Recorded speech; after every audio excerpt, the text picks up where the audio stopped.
Aê, estamos ao vivo!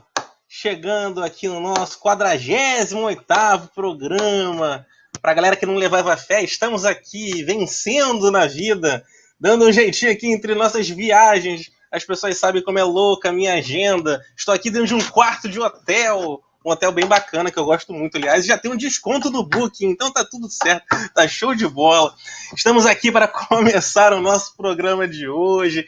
Vai ser muito bacana hoje, pois vamos receber uma produtora que eu gosto bastante. Ela produziu muita coisa bacana que eu gosto demais. E ela vai poder passar pra gente um pouquinho dessa experiência dela produzindo. A gente sabe como a gente gosta quando a gente recebe produtor e produtora aqui, né? A gente faz um monte de pergunta. Então, o pessoal que tá acompanhando a gente, mande suas perguntas, tá? A Yafa é um amor de pessoa, vocês vão ver. Então, assim, sempre que vocês puderem, tentem mandar alguma pergunta que esteja dentro da nossa pauta, que vocês mais ou menos sabem qual é. Então, assim, e mandem as perguntas que vocês quiserem que a gente vai tentando colocar aqui, tá bom? A Carolina Dib já tá dando boa noite pra gente. Carol, beijo pra você. Carol é produtora também, Afa. Produtora, produzindo o filme do nosso querido Cavi Borges. Está produzindo o filme novo do Cavi Borges. Tá lá, ela foi lá para Minas Gerais. Depois você conta aí, Carol, nas mensagens.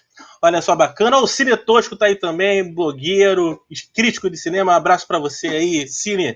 Vamos em frente, pessoal. Vou apresentar você com um textinho, Yafa, e aí a gente começa o nosso bate-papo, tá? Se eu errar alguma coisa aqui, depois você briga comigo, tá? Pode me dar chicotada, não tem problema não, tá bom? Vamos lá. Nossa convidada de hoje... Olha quem tá aí também, ó, Guilherme Tristão, grande ex-programador aí lá do Circuito Estação, meu querido amigo, o mais fugito dos cinéfilos cariocas. Oh, que bom! O mais rabugento dos cinéfilos, meu querido amigo. Guilherme, saudade de você, dos nossos papos, das nossas discussões nas mesinhas do Reserva Cultural Niterói. Muitas saudades, meu querido amigo. É uma honra ter você aqui, cara. Olha só, vamos então apresentar a nossa convidada para a gente começar o nosso bate-papo. Mandem suas mensagens aí, pessoal. Nossa convidada de hoje ela é produtora. Essa camada do audiovisual que tanto nós gostamos aqui, tanto falamos por aqui. Carioca, formada em informática pela PUC. Por acaso, que nem eu. Eu ainda não me formei na informática da PUC, mas eu fiz análise de sistemas na PUC. Olha que interessante. Temos algo em comum, hein? Temos algo em comum. Era o P15, salva o P15. Temos algo em comum, temos algo em comum. Tem décadas de experiência dentro do áudio, do nosso querido audiovisual. Então vai poder contar um monte de história pra gente. Em 2010 ela fundou a Migdal Filmes, né? Que entre outros projetos produziu o longa-metragem Nosso Lar, né? Deu cerca de 4 milhões, já foi bem impactante a entrada desse filme. O M8, Quando a Morte Socorre a Vida, que, assim, eu confesso, isso é um erro cinéfilo, eu ainda não vi o filme, mas tudo que eu li sobre esse filme é maravilhoso. Espero que vocês já vejam, que eu também já vou correr aqui para ver, vou colocar aqui em cima da lista. Isso é um erro cinéfilo, às vezes acontece, passa um filme ou outro, a gente acaba esquecendo. Ela produziu também Irmã Dulce, Casa Grande, Cássia, documentário do meu querido amigo Paulo Henrique Fontinelli, um dos maiores fãs de Arquivo X que eu conheço na minha vida. Paulinho, querido, o rei da Islândia, adora ir para a Islândia também. Um beijão para você, querido amigo Paulo Henrique Fontinelli. E a trilogia, entre outros projetos, né? Também tem a trilogia Minha Mãe é uma Peça. Talvez aí um dos mais impactantes, assim, pensando num filme só, 1, 2 e 3, um dos mais impactantes fenômenos de bilheteria do nosso cinema. E Afa, quero te desejar muito boa noite, muito obrigado. Eu sei que, cara, sua vida é uma loucura e você arranjou um tempo pra gente. Muito obrigado, boa noite, bem-vinda ao nosso humilde lar cinéfilo. Tudo bem com você? Tudo bom, obrigada pelo convite, adoro essas conversas, te sigo há muitos anos, você é um apaixonado, né? Um apaixonado por cinema. E a gente se junta nessas paixões, né? E já vou pedindo desculpa com os barulhos, tá? A trilha sonora aqui é um caos. Então, eu vou tentar administrar o melhor possível. Poxa, obrigado pela presença. Você se apresentou melhor do que eu. Poxa, obrigado pela presença. Sou um grande fã, sou um grande fã. Acho que a gente vai aprender muito aqui nessa noite. Deixa eu desejar uma boa noite também para o Alisson Oliveira, tá aí com a gente. O Alisson Oliveira do Cineweb tá aí com a gente nessa nossa noite de terça-feira. Vamos seguindo aqui. Eu travei? Alô? Estão me ouvindo? Eu estou te ouvindo. Tá bom. Eu travei aqui, mas tá tranquilo, tá todo mundo me ouvindo. Não, tá tranquilo, que hoje eu tô num canal diferente aqui, aí é complicado. Show de bola, um beijo aí pro Alisson Oliveira, crítico do Cineweb. Ali, beijão pra você, O Rei do São Bernardo, grande filme produzido pelo maior brasileiro, grande Otton Baixo, querido Otton Baixo. Olha, a Clarissa Kushner também tá aí com a gente, crítica, você também. Em São Paulo aí, hein, nesses próximos dias, mandarei a luz, hein, e vou bater foto em todas aí de São Paulo. Seguinte, Afa, a gente tem uma pergunta aqui que ela é padrão, então a gente tem que começar com ela. Como é que foi o seu início nesse universo audiovisual? Lá das programações do Fortran, lá do Cobol, lá do, aqueles códigos malucos, lá o C++ e etc e tal. Como é que você transferiu toda essa loucura da informática para audiovisual, produção? Conta um pouquinho. Bom, como que eu transferia? Através da crise existencial. Foi isso. A gente escolhe uma opção, né, no sistema brasileiro muito jovem. E, sei lá, eu tinha que escolher alguma coisa para fazer quando eu tinha 16, 17 anos. E eu não fazia a menor ideia. Eu fui, sei lá, estudar a profissão do futuro. Eu não tinha a menor ideia do que era aquilo.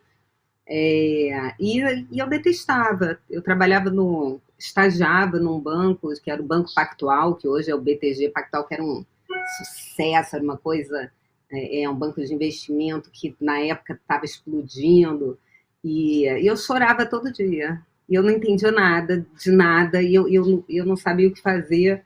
E então a minha entrada foi muito pelas mãos do destino mesmo. Na época eu lembro que eu falei, eu preciso fazer alguma coisa que me leve para uma área mais criativa, porque senão eu vou enlouquecer. E eu fui para a Fundição Progresso num sábado de manhã. A Fundição Progresso, naquela época, era, eu não sei como está hoje, né? Muitos cursos, era a época bem pós-escola, então todos os produtores, diretores, artistas, a galera estava sem trabalho, o que eles foram fazer? Foram dar aula. Né? Então, tinha muitos cursos interessantes. Eu me inscrevi num curso de computação gráfica e eu literalmente entrei na sala errada. Eu entrei numa sala de produção de vídeo, de produção e direção de vídeo. Meu professor era o Igor Seda, o Bigode. Então, eu devo toda a minha carreira a esse encontro, a esse momento com ele. Eu entrei naquela sala e estava lá o Bigo, né, performático. Não sei se você já entrevistou ele, mas é uma entrevista muito divertida, pode ter certeza. Eu entrei e comecei a escutar aquilo e me encantei. E falei, gente, que mundo é esse que eu não conhecia e nunca te vi, sempre te chamei. Tipo isso, né? E aí eu lembro que eu larguei o banco, larguei tudo e comecei a pedir para o Bigo ajuda, ele me apresentou algumas pessoas e de lá eu entrei, comecei a trabalhar na época com Valquíria, Vilma de Donê, na época do Rio Cine, não era ainda o Festival do Rio, né? Tinha o Rio Cine, a Mostra Rio. Aí eu comecei a trabalhar no Rio Cine e fazia curtas, fiz o curta do Sérgio Bloch, fiz curta primeiro, o segundo curta, sei lá, do João Manuel Carneiro, que depois foi escrever as suas Uber novelas, né? Mas Pão de Açúcar, um curta-metragem super fofo, e fui institucionais, e fui viver disso, olha, que loucura, né? E dava para viver, ó. Essa é outra loucura. E aí, bom, para não ocupar muito, foi tudo muito rápido e meteórico, porque foi bem num momento que começaram a se reorganizar os tipos de fomentos. Foi quando estava sendo criada a Ancinave, que alguns anos depois virou Ancine. Quando eu comecei, não tinha Globo Filmes, aí peguei esse período todo, e aí comecei assim, com o pessoal do Rio Cine, e de repente a gente falou, sabe o quê? Vamos abrir uma produtora. E a gente foi fazendo e aprendendo à medida que ia fazendo, né? Não tinha, quer dizer, tinha UF. Eu fiz vestibular para cinema na UF, eu passei, e eu fiz 6 meses de UF, anos depois, mas obviamente eu não conseguia mais, eu já estava trabalhando, já não tinha mais como estudar, e sempre senti muita falta de uma formação acadêmica, sabe? Dentro do cinema, do audiovisual, né? Mas, enfim, isso daí fica para a próxima. Fica para a próxima encarnação, essa parte da formação. A gente foi fazendo e aprendendo as coisas. Parece assim, eu entrei numa onda e acho que todo o cinema estava nessa mesma onda. E aí foi um período de vir muito junto, né? As coisas foram acontecendo e eu estava ali fazendo também. Ralei muito esses anos, mas o meu encontro foi esse, foi absolutamente casual. Eu queria dizer que era o sonho da minha vida, eu queria dizer que eu sempre pensei nisso, que eu tinha certeza que eu ia ser uma produtora, mas não, foi... Eu venho de uma família tradicional judaica, onde as nossas profissões eram, naquela época, né? Hoje é bem diferente, mas naquela época eram bem assim, ser médica, engenheira, advogada, tipo, psicologia já era muito ousado, entendeu? Já era uma coisa, tipo, too much. Mais ou menos isso. Pô, show de bola. Assim, todo mundo aqui acaba se identificando também um pouco, né? Porque o cinema meio vai puxando a gente, parece que tem um imã, um magnetismo com o universo que acaba juntando e coloca a gente, assim, sei lá, colocando mesmo. Eu lá, quando eu estudava na PUC, era igualzinho, assim, a minha sensação de, meu Deus, que profissão.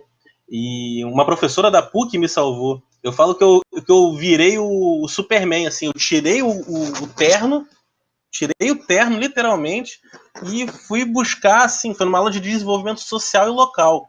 Eu gostava muito da PUC porque, poxa, era uma bolsa que eu tinha, eu morava em Jacarepaguá, pegava o 755, lotado, era cascadura Gávea, eu lembro até hoje. E aí, poxa, falei, caramba, eu tô na melhor faculdade, sei lá, nas melhores faculdades do Brasil, fazendo uma carreira, como mesmo você falou, a carreira do futuro e tal, já ganhando dinheiro, aquela coisa toda, mas você não era feliz, né? O que adianta? Qual é a razão da vida se você não é feliz? Então você tem que buscar felicidade e ganhar dinheiro de outra forma, né?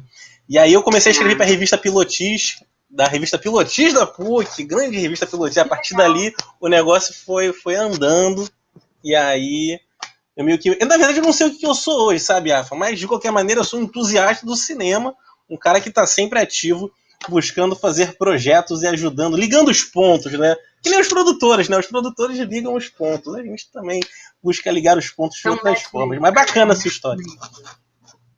Bacana a sua história. Show de bola.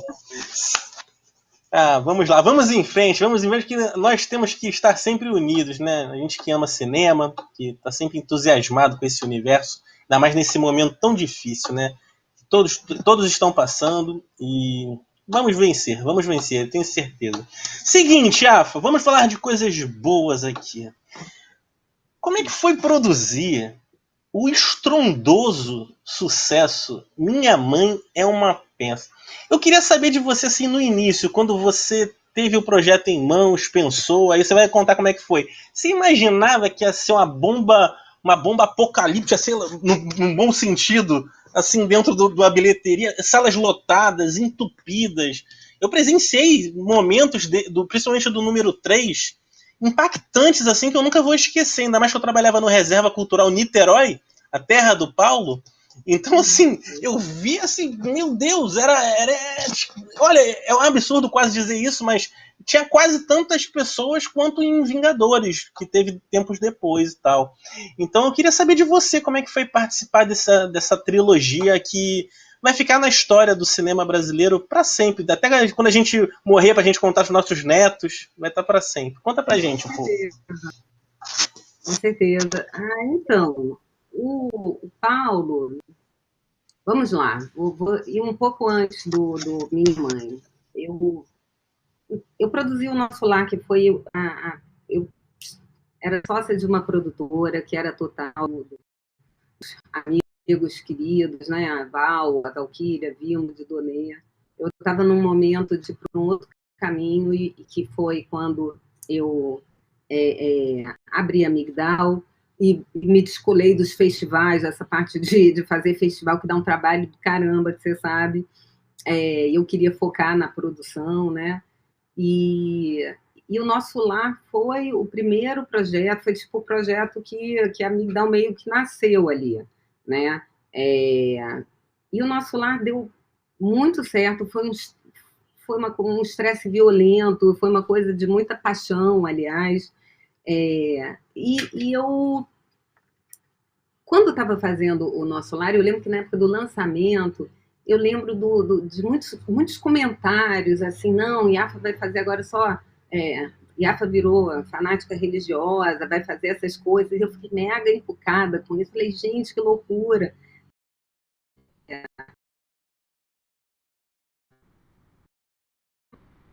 E eu gosto, né? Eu acho que é muito boa a comunicação e a troca com o público. A gente quer fazer filmes incríveis para muita gente. No final das contas, é isso. Nem sempre dá certo, raramente dá, mas é o que eu busco, pelo menos, né? E aí, naquela época, eu fui apresentar. Enfim, o Paulo tinha um agente, que é o Marco Montenegro, que é muito meu amigo há mais de 30 anos. Ele ficou assim: ah, você tem que ver essa peça, minha mama peça, vem ver essa peça, minha mama peça. Um dia eu fui ver a peça. E a peça era uma peça que já era um sucesso, era uma peça que era um sucesso aqui, Rio, Niterói. Ainda estava começando a fazer algumas viagens pelo Brasil. Mas eu assisti a peça e eu fiquei chocada com o Paulo. Fiquei chocada com a Dona Hermínia. Falei, esse cara ele é genial. E eu amei a peça. Eu amei aquela família. Eu amei aquela família politicamente incorreta. Uma família politicamente incorreta, não, uma família disfuncional. Eu me identifiquei totalmente com aquela mãe, enquanto mãe, eu me identifiquei com aquela mãe enquanto filha, mas aquela disfuncionalidade me pareceu muito saudável, sabe? E aí a gente, enfim, combinei, né? Muitos encontros com Paulo e vamos embora, vamos tentar fazer, vamos fazer, vamos fazer. Aí até fazer o primeiro filme, foi assim, vamos lá, foi muita resistência para o filme acontecer, porque quem poderia investir teve muito receio com o lugar do Paulo. Não, esse cara, mas ele nunca fez TV, mas é um homem vestido de mulher. Ah, mas ele fala muito rápido, eu não entendo o que ele fala, mas ninguém conhece ele, é só o pessoal do teatro, é Rio Niterói, esse cara é só do Rio Niterói. E aí o Bruno Weiner, da Downtown, eu falei, Bruno, vem ver, você vai entender o que eu estou falando. O Bruno veio, foi ver a peça, e ele realmente entendeu. Ele saiu com o mesmo impacto que eu saí da peça. E a gente foi com tudo para levantar o filme, sabe? Mas foi um filme levantado desse jeito, com muita desconfiança, tipo, mas por que não faz? Por que a Dona Hermínia não é uma mulher? Por que é um homem? Por que é o Paulo fazendo? E é difícil explicar antes de conhecer, né? Mas só ele pode fazer, porque é a embocadura dele, é a mãe dele, é um personagem que ele criou. E ele tinha um humor que eu acho que tem toda uma geração de comediantes que veio com o Paulo, que tem um jeito de falar diferente, que tem um tipo de comédia diferente, etc. Então, assim, o primeiro Minha Mama Peça foi muito legal de fazer. Muito legal. Foi muito, assim, despretensioso. A gente, enquanto estava levantando Minha Mama Peça, foi quando a gente começou a pensar o 220 volts para o Multishow. que era ali, foi feito tipo na casa do pai do Paulo, bem de um jeito antigo, curta-metragista, a gente meio que fazia o pub, porque a gente acreditava que aquilo era muito bom. E eu acho que o 220 volts, inclusive, eu acho que era incrível de fato, né? É, é a matéria do nosso lar, que depois você me conta. Mas aí me desconcentrei, desculpa, total. A gente foi construindo ali uma coisa do Paulo na TV a cabo. O Paulo foi conquistando um espaço que nenhum de nós pensou que ele iria alcançar, mesmo sabendo que ele nasceu para brilhar. Paulo com uma autoconfiança desde o início, com uma muita positividade. Isso passa para todo mundo, passa para mim, né? Passou muito para mim, eu tinha muita confiança no projeto. E, mais uma vez, né, foi, a parte mais estressante era, de novo, né, ter que estar num lugar de provar que você não é louca, e às vezes não dá certo e te acham louca mesmo assim, tá tudo certo, né? Mas tem um lugar que eu acho nosso, de quem produz, ou mesmo quem dirige, de estar sempre tem que provar de novo, a gente sempre tem que fazer. É isso, cada projeto é como se fosse o primeiro da vida, sabe? Em termos daquilo que vai ser o resultado. E o filme foi um sucesso, né? E eu achava, eu sabia que ia ser, porque o Paulo realmente era muito. Ele nasceu para isso que ele virou. Agora, não, jamais imaginei que seria uma coisa que tomou o tamanho que tomou, né?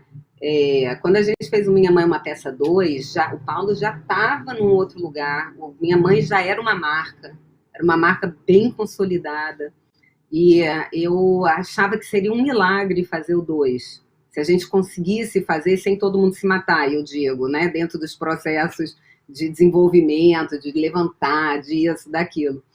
E não só o 2 foi incrível, como teve um milagre ainda maior, que eu também achei absolutamente milagroso, que foi conseguir fazer o 3. Porque à medida que a coisa vai ficando um sucesso, no primeiro filme todo mundo é muito humilde, todo mundo escuta muito o outro, tem um lugar de ninguém saber nada, todo mundo está ali abrindo espaço. No 2, todo mundo já sabe porque já fez. De todos nós, eu não estou falando só. Do meu lado, é do Paulo, é do lado do Paulo, é do lado do distribuidor, é do lado disso, daquilo. Todo mundo sabe. Aí, o terceiro, então, todo mundo tem certeza. Mas aí no terceiro, o Paulo já tinha virado intergaláctico, né? E merecidamente, né? E é isso, foi incrível, foi uma experiência meteórica, incrível, perturbadora, né? Com a partida dele aqui na pandemia. Mas eu fico pensando, assim, foram 10 anos, né, de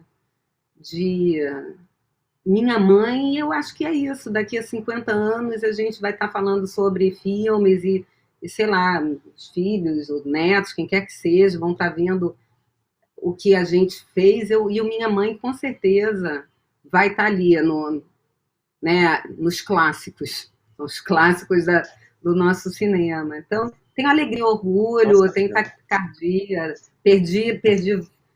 deixei pedaços de fígado, rim, tudo que você pode imaginar nos processos, sabe? Mas foi incrível do início ao fim.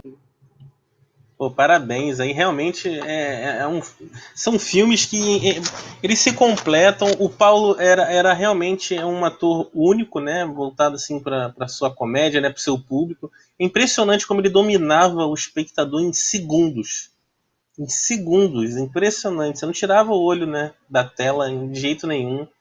E eu entrevistei o Paulo uma vez,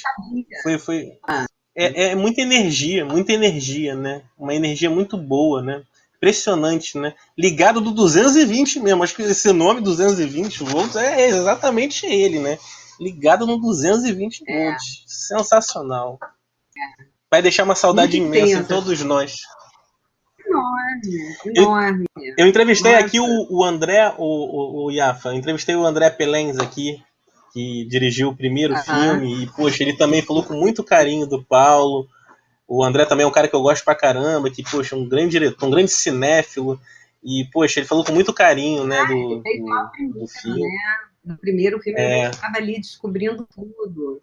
E aí você vê do primeiro para o terceiro também como... Eu amo estar, eu amo super, cada uma com uma habilidade super diferente, e eu barulho de forma, gente, eu amo no primeiro, é que é o primeiro. É aquela hora, isso, de vamos descobrir esse filme, vamos desvendar esse talento. Eu acho que parte também do nosso papel, assim, né, de dar espaço. E aí pronto, a pessoa vai, né? Mas tem esse lugar da gente trazer essas pessoas para o público mesmo, né? Aí volta para aquela coisa de estar ali se comunicando com o público de fato. E depois se perde, porque aí a pessoa e o filme passam a ser propriedade dos outros, aí dá uma sensação até de ninho vazio, entendeu? São várias emoções. Ninho vazio total. Ele vai ficar marcado na nossa história, com certeza. Na rua, e você, tipo assim, ai, eu fiz, já pensamos loucas. Olha, poxa, valeu a pena aí todo o esforço aí, todo o descabelar do cabelo, né? Porque deve ter sido uma loucura mesmo aí. Mas vale a pena. No final vale a pena. No final vale a pena. Ô, produção, bota aí as mensagens. A Clarissa falou um negócio tão bonito aí do Minha Mãe é uma Peça. Bota aí. Vê se você consegue botar, por favor, Rafa. Que ela falou que, ó, uma das coisas que mais gosto de Minha Mãe é uma Peça é que fez com que meu filho pedisse pra ir ver junto. Olha que legal. É um filme pra todos, né? Toda mãe. É isso aí, claro. Eu também já vi muita gente, muita criança pedindo pra ver, pra rir junto, né? Falando, parece minha avó, parece minha mãe. Isso é muito engraçado, né? E essa garotada vai crescer, né? Vai assistir o primeiro, o segundo, o terceiro, vai passar pros filhos deles também. E é aquela questão que o cinema sempre envolve a gente, né? Nunca vai acabar, né? É um ciclo eterno. Show de bola, excelente. Afa, tá de parabéns. E obrigado aí por produzir esse fenômeno, né? Acho que podemos chamar de fenômeno. Não é só o Ronaldinho fenômeno, não. Paulo Gustavo também era um fenômeno. Minha Mãe é uma Peça, né? Vocês todos aí com esse projeto tão bacana, tão legal. Oi, Afa, seguinte... você falou que Minha Mãe é uma Peça, ninguém conhecia o Paulo no primeiro, aquela coisa toda, essa coisa do financiamento, né, do investimento, convencer a galera. Mas você antes até da Migdal, acredito eu, né, você fez o Se Eu Fosse Você. Se Eu Fosse Você, que aí a gente tinha duas pessoas assim enormes dentro da nossa dramaturgia, né, dentro do nosso imaginário cinéfilo de televisão, Tony Ramos e Glória Pires. Então eu queria saber de você é um filme que eu adoro até. Eu falei pra minha irmã que eu ia te entrevistar, falei, ela produziu Se Eu Fosse Você. Cara, eu adoro esse filme, eu vejo toda hora, passa não sei aonde. Eu falei, eu também, eu gosto pra caramba. Aí ficou lembrando de cenas do filme, quando o Tony tem que se depilar, aquela coisa toda. Então, assim, eu queria saber de você, o Iafa. É mais fácil trabalhar com pessoas assim que já são impactantes dentro da indústria, né? Tem o Daniel Filho também, que dirige o filme. Ou é mais difícil? Assim, qual é a diferença de trabalhar com gente muito famosa e o pessoal que está ali começando, mas você já sabe que pode ser um grande sucesso? Pensando aqui, o Tony e a Glória, eles são muito easygoing, né? Uma galera, assim, é outro nível espiritual, é um outro lugar, né? Eles passam isso, né? Então, e é isso mesmo. Então, o processo foi todo, assim, estou falando com relação a eles, né? Foi muito suave, muito divertido, muito criativo, né? Todo o processo, do início ao fim, trabalho de corpo. Aí eu fico lembrando, né? Que o Tony tinha que jogar futebol e Tony para todos jogar futebol, gente. Aí Tony, lembra que tem uma cena na piscina que ele faz uma dancinha assim? Gente, aquilo foi a coisa mais engraçada de filmar. Porque não tinha como o Tony fazer assim com a perninha, entendeu? O Tony virou outra coisa e a Glória outra. Foi muito, muito divertido. E você vê, no Se Eu Fosse Você Um, o Leandro Hassum faz uma participação sem fala. E eu lembro da gente falar assim, caraca, que cara é esse? Que loucura, porque a câmera passava por ele e a gente queria ficar nele e a gente ria sem ele falar nada, né? Ele foi 100% de aproveitamento dele, sabe? Igual a Ari Fontoura, aliás, que fazia o padre, foi 100% de aproveitamento. Aí você vê, né, como as pessoas aparecem quando tem isso, esse brilho, elas se destacam mesmo, né? Mas, assim, eu amo, tá? Eu adoro Se Eu Fosse Você Um, adoro Se Eu Fosse Você Dois.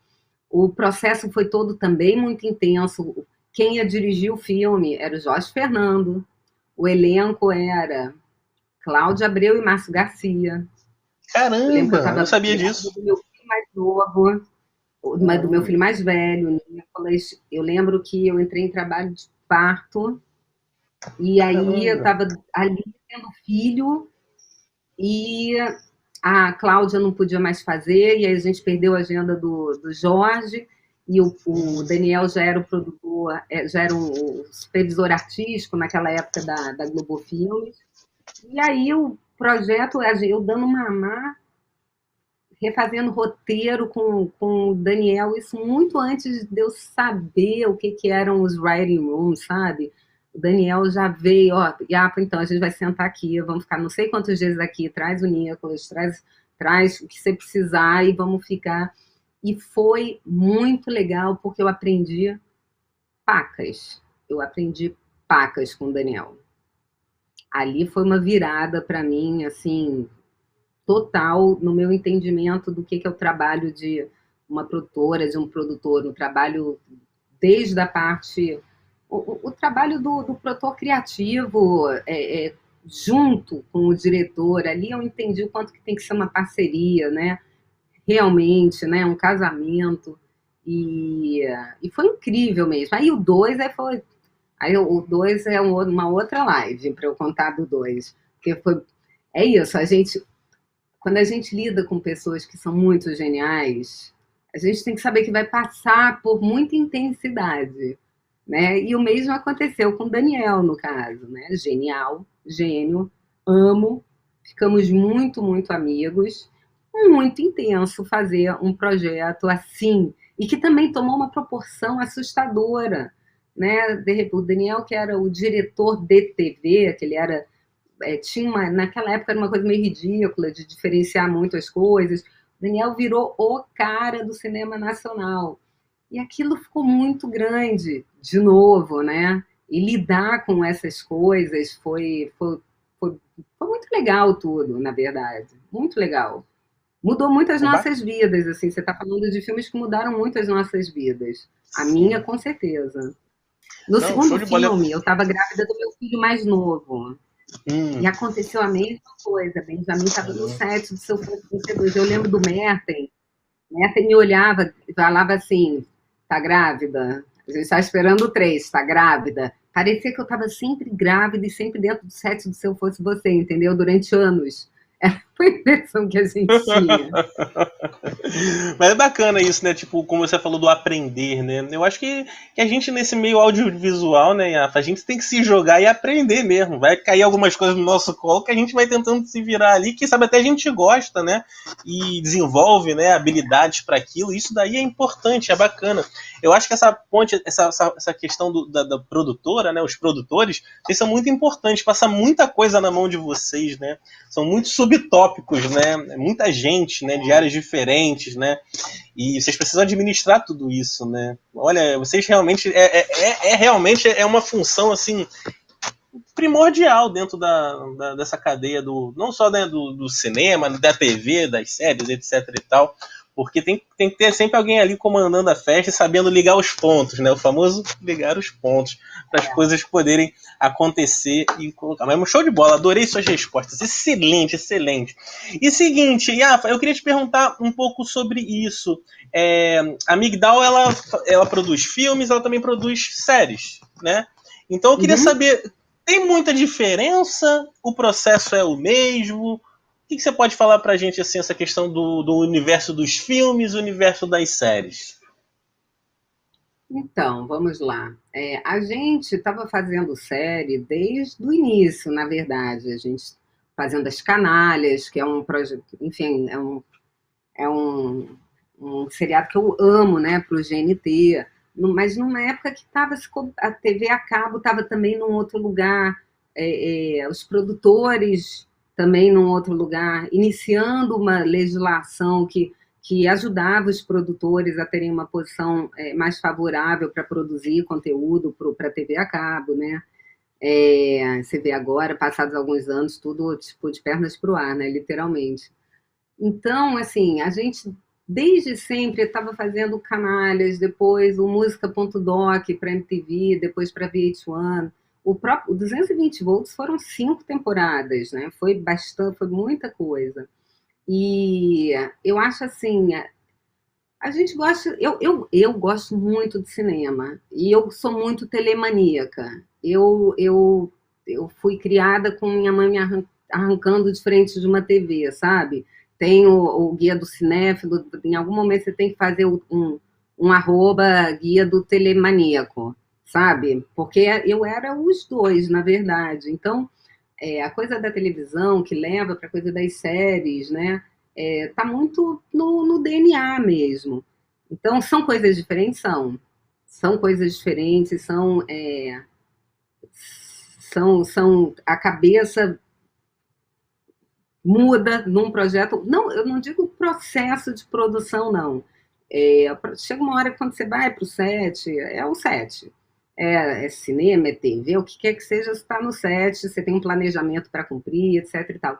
Mas acho que tudo que vem antes e tudo que vem depois é totalmente diferente e é igualmente estimulante, é igualmente realizador. Pô, a primeira vez que eu vi a logomarca da Migdal na TV e mudei de canal. Eu lembro que eu estava vendo, sei lá, estava vendo As Canalhas, né, no GNT, aí mudei de canal, botei na Fox, aí estava passando Se Eu Fosse Você, aí sei lá o que, minha mama testa, eu me sentia dona do mundo, sabe? Eu falei, nossa, que coisa maravilhosa.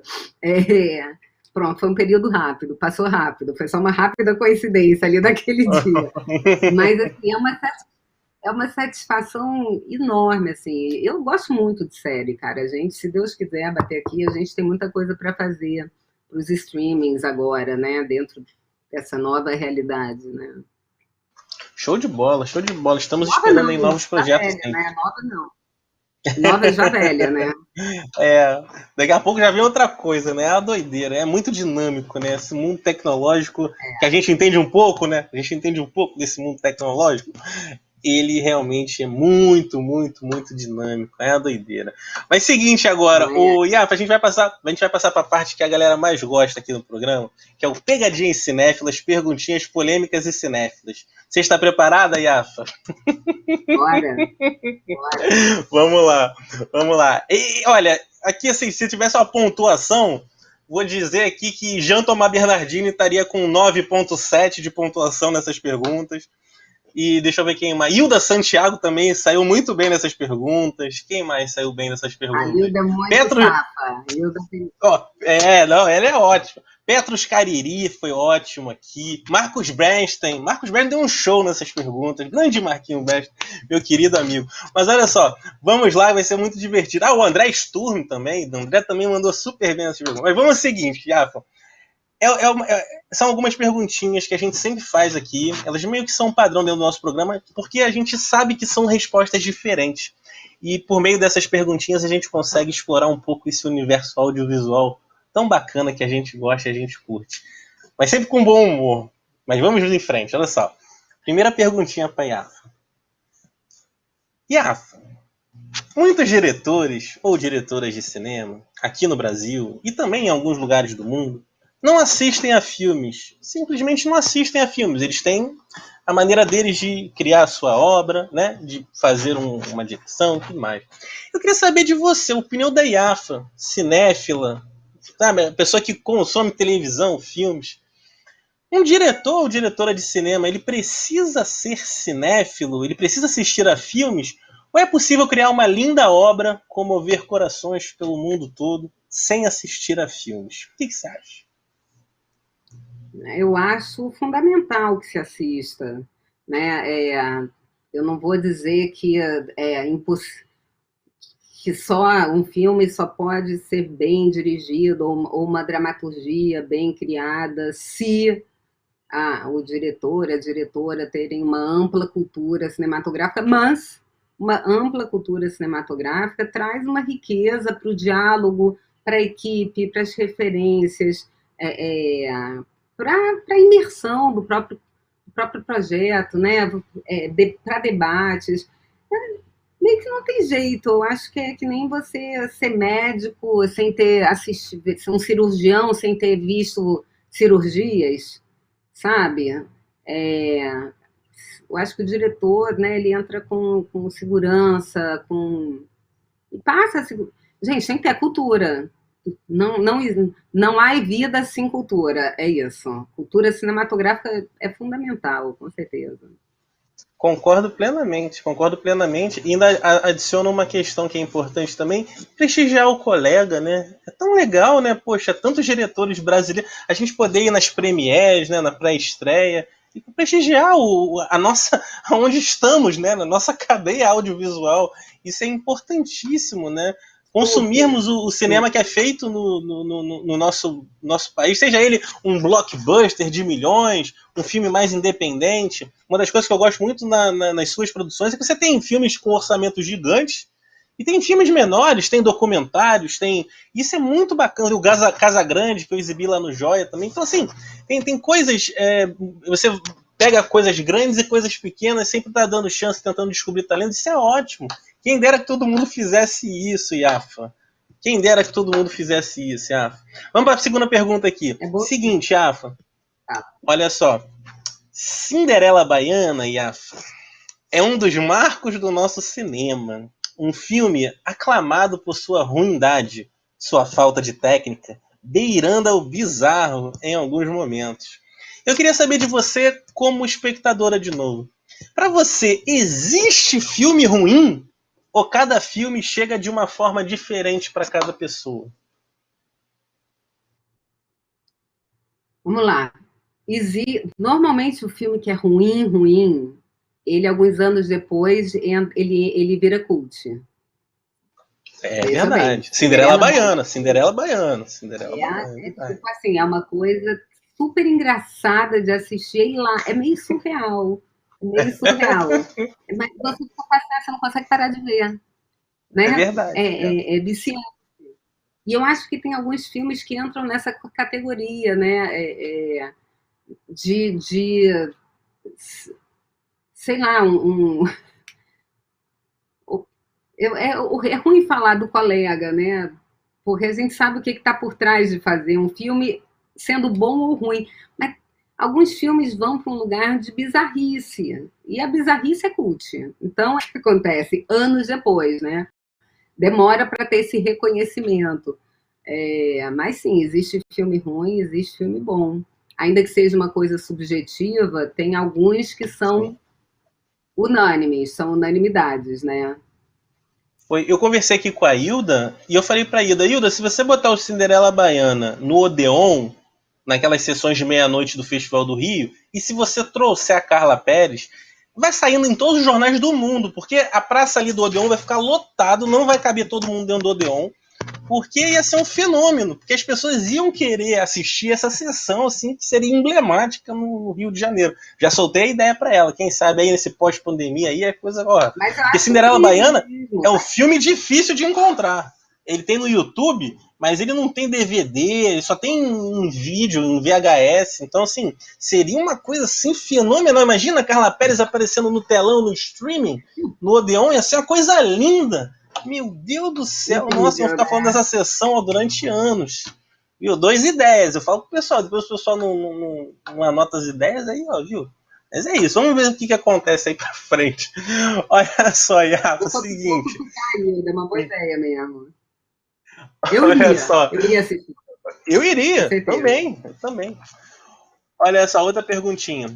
Você acha que os críticos de cinema, com suas notas, bonequinhos, bolinhas, estrelinhas ou qualquer coisa parecida com isso, né, naquelas cotações que acontecem, e seus textos sobre cinema, eles realmente influenciam a ida do espectador para ver um filme? O que você acha?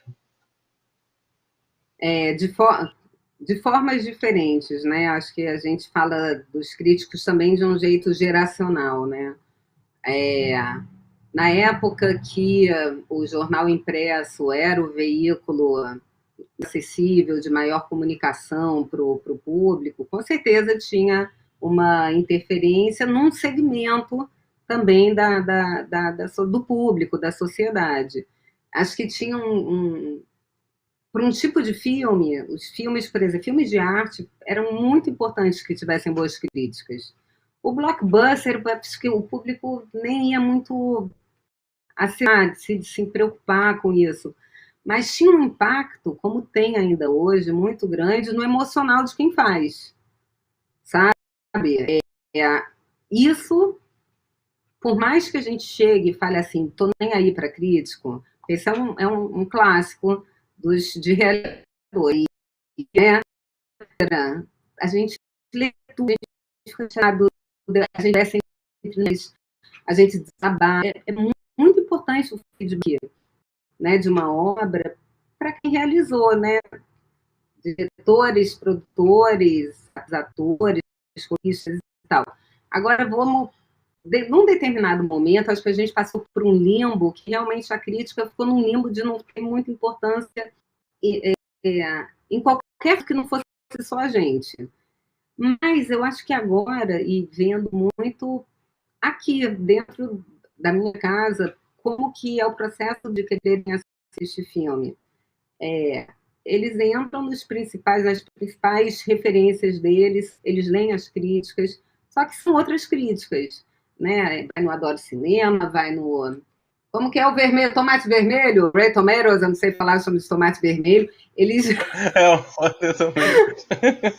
Não, é 100%, é 99%. E aí, às vezes, e você vê, influencia tanto que a gente gosta de ver aqueles que têm uma pontuação baixa para confrontar, entendeu? Esquadrão Suicida foi um clássico aqui em casa, a gente amou Esquadrão Suicida 1. E, tipo, ele foi destruído, né? E agora, veja bem, agora estão reavaliando, a gente está falando de filme bom e filme ruim, estão reavaliando o 1, porque talvez tenham se equivocado. Veja como são as coisas. Mas sim, respondendo, influencia, claro, total. Ainda mais críticas inteligentes, né? Assim, porque tem isso também, né? Tem a crítica que eu acho que é maliciosa, que é destrutiva, mas tem a crítica que é informativa mesmo. Olha, para quem está procurando esse tipo de filme, isso que você pode encontrar. Se você vai buscar aquilo, talvez você não vai achar, mas você vai achar outra coisa. É super, super importante.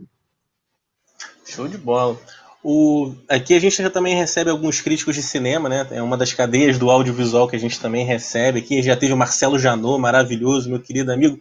Beijão no Janot, maravilhoso crítico de cinema, DJ também, né? Esse é multicultural, grande tricolor Janot.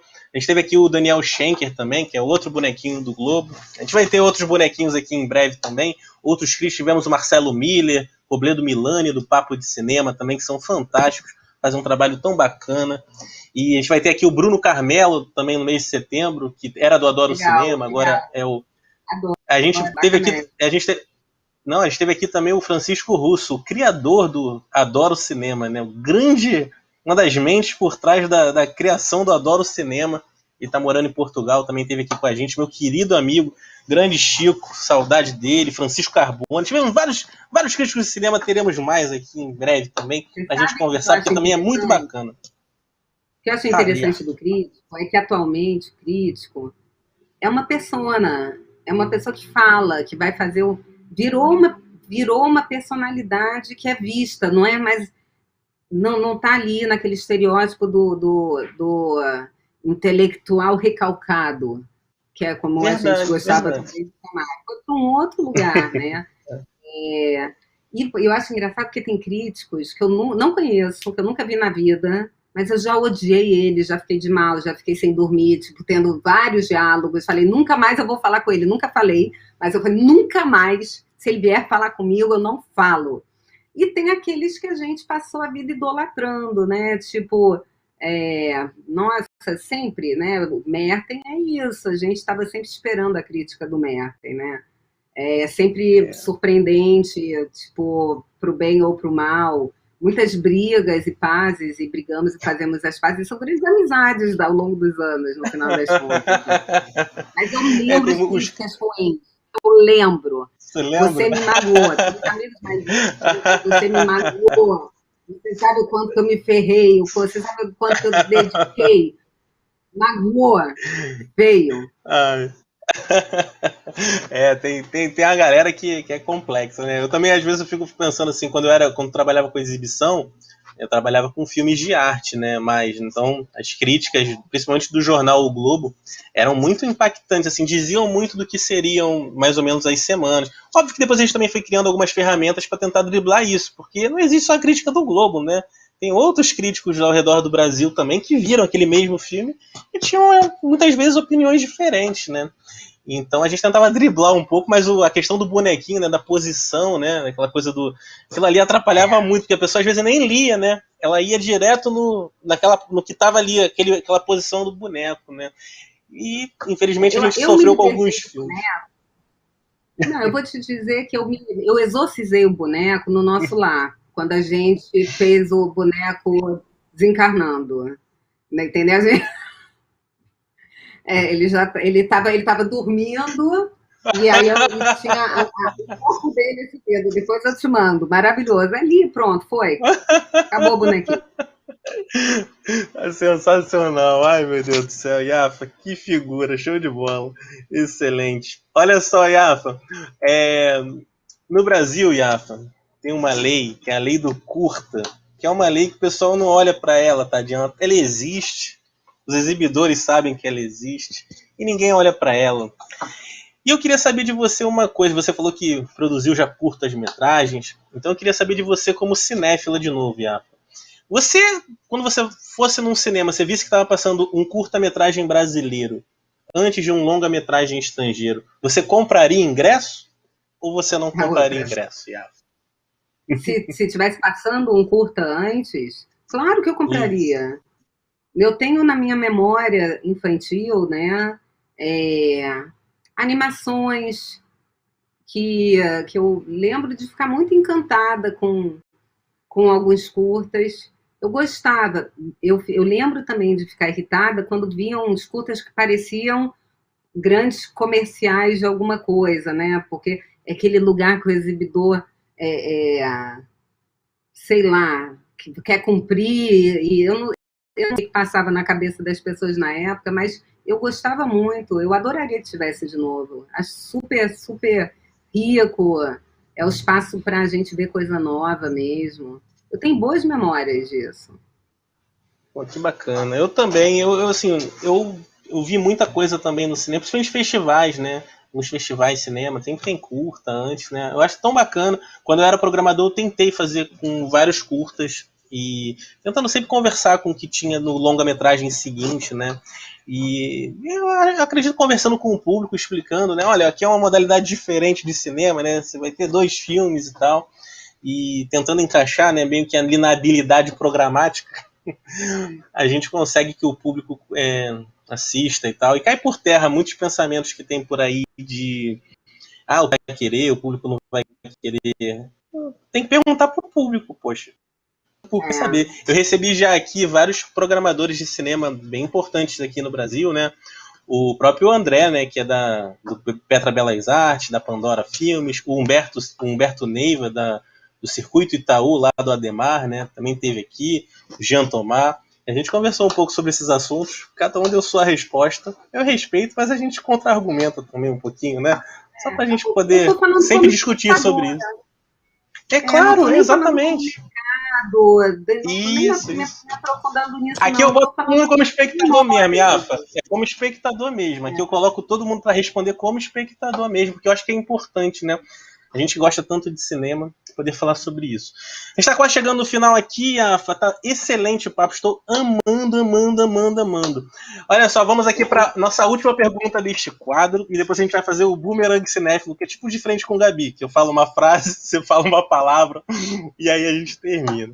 Pessoal, obrigado aí por estarem participando, tá bombando aí. Mandem suas mensagens aí, a produção tá sempre tentando colocar aí na tela que vocês mandam. Vai mandando aí pra gente aí, mandem seus alôs. Seguinte, Afa, o filme Tropa de Elite, Afa, ele foi um dos mais badalados longas-metragens do nosso cinema nas últimas décadas, né? Um sucesso de bilheteria. Quem produziu esse filme tá feliz, né? Porque produziu um filme que realmente foi um estrondo, né? Um estrondo. Eu lembro de todo mundo falando essa questão do Capitão Nascimento e etc e tal. No 2, principalmente os cinemas lotados, né? Eu lembro que eu vi 2 vezes no Shopping Tijuca, no Kinoplex Tijuca, lotada a sala, abarrotada a sala. E esse filme, inclusive, ganhou o Urso de Ouro, né? O número 1, né? Ganhou o Urso de Ouro em Berlim, das mãos do Costa Gravas, que é um diretor que nós cinéfilos conhecemos muito, porque ele tem uma filmografia muito bacana, tá até com um filme em cartaz aqui no Brasil durante essa semana. E ele tem uma filmografia que fala sobre os direitos humanos, né? E aí as pessoas meio que ficaram nessa questão do deu prêmio e tal, beleza. E algumas pessoas, Yafa, acham que esse filme pode ter acendido alguma chama fascista no povo brasileiro. E aí eu queria saber de você como espectadora de novo, Yafa. Você acha que o cinema tem esse poder de influenciar o espectador para ideologias políticas? O que você acha? Eu acho que tem. Eu acho que ele tem um poder enorme. Antes dele refletir, dele influenciar, eu acho que ele reflete. Então, por que é um estrondo? Porque as pessoas se sentiram representadas ali, ou seja, aquilo, né, o conteúdo do Tropa já estava na sociedade, já independente de posicionamentos políticos, etc. O impacto dele foi pelo reconhecer, pela identificação, né? Tipo, ele fez o que eu queria fazer, eu vejo. O que que acontece? O que que eu acho do cinema? O cinema, ele escancara. Então, ele dá voz através de personagens. Então, quem não falava passa a falar, quem tinha dúvida passa a ter menos. As pessoas estão, talvez, indo até para os dias de hoje, os avatares, as redes sociais, né, que potencializam as coisas. O cinema tem essa força de potencializar também. Eu fico muito curiosa de ver o Costa Gravas vendo esse filme. Eu conheci o Costa Gravas quando ele esteve no Festival do Rio. E eu lembro de levar ele para assistir alguns filmes brasileiros. E não vou expor os filmes brasileiros que ele viu, mas ele, ele reagiu muito aos filmes que a gente mostrou. Reagiu, que eu digo assim, a gente animadíssimo, achando que ele ia se apaixonar. E ele, tipo, né, tipo, pela postura dele. Eu não estou nem falando do Tropa, porque o Tropa não foi esse caso, né? Mas fico curiosa, você tem que trazer o Costa Gravas e fazer essa pergunta para ele, como que foi, né? O Tropa de Elite 2, num determinado momento, ele foi lançado um pouco depois do Nosso Lar. Foi uma briga de programação enorme. Eu quase surtei em Campos do Jordão, quando anunciaram a data que era do Nosso Lar. Eu virei uma louca, eu cheguei para o Marco Aurélio Marcondes na época, assim, você não pode fazer isso com seus amigos, como você sabe que eu não sei. E de repente, o que foi legal, independente também de gostar, não gostar, teve um momento que mais da metade dos cinemas brasileiros estavam com esses dois filmes. Então, era isso, mais 50% dos cinemas estavam com filme nacional. E muita coisa aconteceu, assim, o Cacete Planeta, na época, fez várias coisas engraçadas juntando os filmes, né? O Capitão Nascimento invadiu o nosso lar armado num era época de eleição e os cenários todos pareciam o cenário do nosso lar, aí tinha piada direto. Aí você vê que é isso, o filme tem esse lugar de interferir numa programação, né? Interferir num conteúdo que não tem nada a ver com esses filmes. A gente está aqui para isso, né? Rafael, eu acho assim, acho que a gente está aqui porque a gente acredita que o que a gente produz, o que a gente faz parte, o que a gente divulga, o que a gente critica, aliás, tem um lugar, um poder. Tem um poder. A gente tem muita responsabilidade com o que a gente produz, porque é muito poderoso. Concordo plenamente. Concordo com você. Tem muita resposta. Essa realmente é uma, não vou dizer a pergunta mais cabeluda, de uma forma, eventos tão bacanas, e está sendo muito bacana poder refletir sobre esse tema, né? Eu acho que é bacana para todo mundo poder refletir, talvez até assistir de novo, ver, né? O Tropa de Elite 1 foi filmado até na PUC lá, né? Nas casinhas, né? As famosas casinhas da PUC lá, e tudo mais, né? Eu lembro que na época eu falei, caraca, poxa, tá sendo filmado lá, que legal. E acho que o Zé Padilha também é formado na PUC, se eu não me engano, acho que ele fez física, se eu não me engano, posso estar até enganado. Lá na querida Pontifícia Universidade Católica do Rio de Janeiro, aquele bandejão de R$6 maravilhoso. Beijo pro pessoal do bandejão de R$6, me ajudou bastante. Aí, show de bola, pessoal do bandejão. Super gostosa a comida, hein? Tamo junto. Ó, aqui, ó, os curtas nunca estiveram tão evidentes nessa pandemia. São tantos festivais, estão ao alcance de todos. É isso aí. Esses festivais estão vindo para ajudar muito, realmente, pra gente conhecer cada filmografia, né? Tem tanta coisa. Você tá picotando um pouco para mim. Não sei se é a minha internet. Show de bola. Ó, o Cristão tá falando. Agora? Alô? Iafa? Agora voltou. Perdi um pouco, voltei. Agora voltou. Foi mal. Caiu aqui. Alô, Theo? Tá acabando. Calma aí. Segura mais um pouco acabando. Ó, o Tristão mandou mensagem aí falando que você aí, ó, é uma produtora nata, certa dinheiro. Show de bola, Tristão.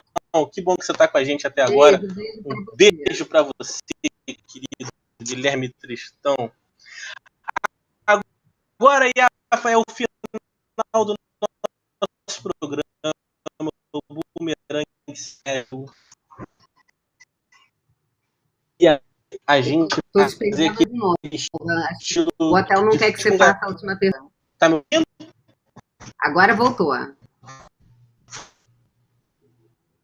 Tá indo e voltando agora, Rafa. Tô voltando. Pera aí, aqui. Sou só eu.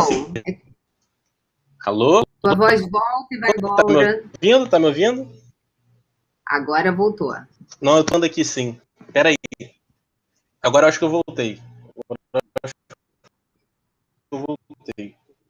Tá me ouvindo bem?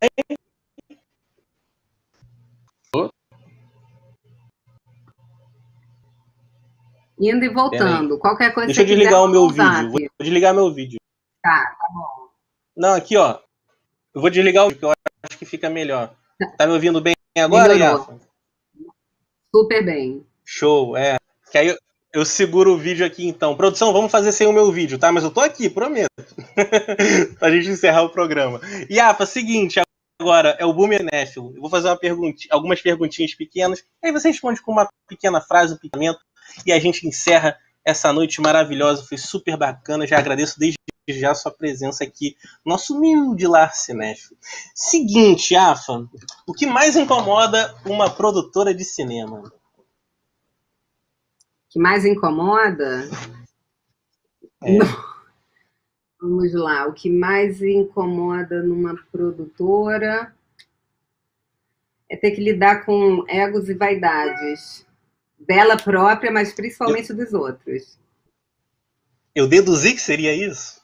Fiz uma boa dedução. Deduzi que seria algo parecido nesse caminho, que eu conheço muita história e a história. Olha só. Seguinte, eu queria que você falasse pra gente um grande filme brasileiro, um filme que você acha que todo mundo tem que assistir. Pode ser algum dos seus também. Grande filme. Ah, nossa, tem tantos. Pensar em um que seja muito. É uma dica pro pessoal assistir aqui. A gente tem muita gente que anota todas as dicas dos Vamos lá, eu convidados. amo. Tem um período dos filmes brasileiros que eu gosto muito, que pega desde o Cidade de Deus até o Bicho de Sete Cabeças, sabe? Eu não sei, eles. Filmes. Esses são dois filmes que eu gosto demais, demais. Eu não saberia dizer qual é o meu predileto, porque tem Que Horas Ela Volta, que eu amo também. E tem assim, eu amo o Casa Grande também, é, do Felipe. Mas assim, se eu tivesse que falar assim, ver uma coisa que é muito diferente, que foi muito original e único de um determinado momento nosso, eu diria Cidade de Deus. Boa, Cidade de Deus, grande filme aí do Fernando Meirelles, grande Fernando Meirelles. Mandar um beijo aí pro Jair Silva, programador lá da O2 Play, que também esteve aqui com a gente. Beijão pra você, Jairzão, meu querido amigo, grande menino, lá de Belém do Pará para São Paulo, para o mundo do universo audiovisual maravilhoso. E Afa, agora a última pergunta, você vai estranhar a última pergunta, tá? Você vai estranhar a última pergunta do programa, mas é porque, assim, é um personagem que, assim, se eu sou cinéfilo hoje, tem muito a ver com ele. Então é o seguinte, a última pergunta do programa para você é: qual o seu filme favorito com Nicolas Cage?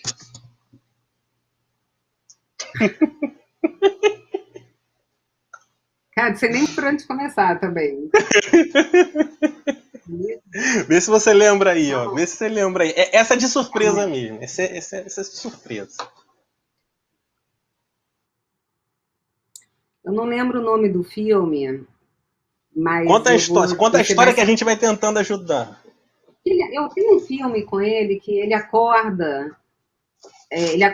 entra num universo paralelo, numa outra vida. É, lembra desse filme? Ele entra no universo para. Eu É, presságio? não, é um Não. filme. Ele tem uma vida bem assim, tipo, ele tá estressado e não tem tempo para família. Ele Ah, já tá. sei! É o Homem de Família. O Homem de Família, eu acho. É o Family Man, eu acho. Alguma coisa Eu assim. duvido Que que aí... alguém tenha te falar desse filme.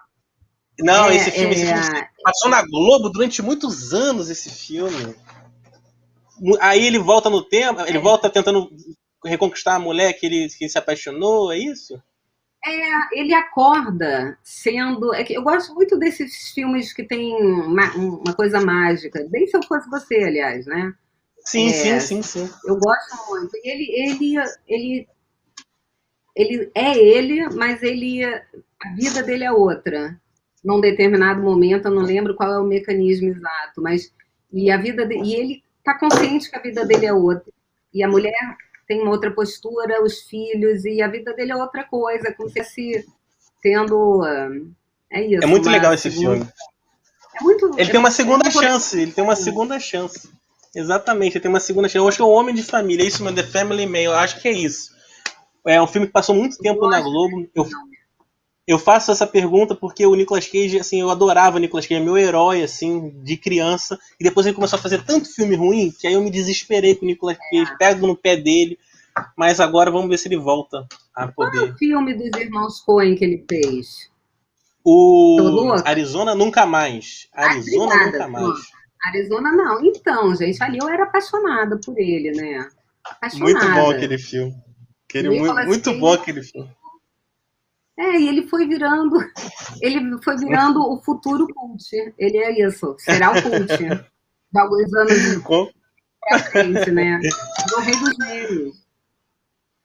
com certeza, com certeza. Ai, meu Deus. Então tá bom. Olha só, Yafa, adorei a sua dica.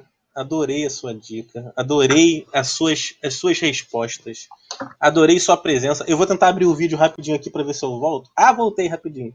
Vamos ver se não cai. Yafa, muito obrigado por ter disponibilizado um tempinho do seu tempo, da sua agenda. Eu amei. Obrigado aí por esclarecer tanta coisa bacana. E, poxa, muito obrigado mesmo. Continua sendo essa guerreira, produzindo loucamente, criativamente.